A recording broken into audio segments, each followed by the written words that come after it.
What's going on, guys? Today we're going to be putting in a brake switch on a 98 Mustang. The brake switch is under here by the brake pedal. You're going to want to remove this little clip here.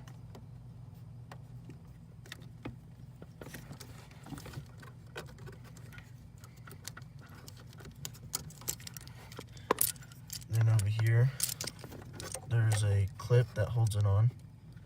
You're going to want to just take that off.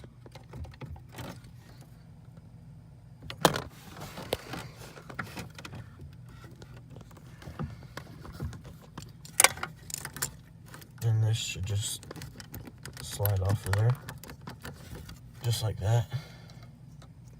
Then we're going to put the new one back in. And after you put the new one back in there,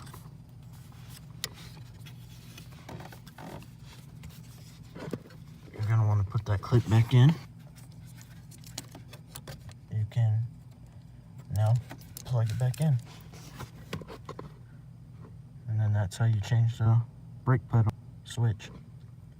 If this helped you out, please like and subscribe. Thank you.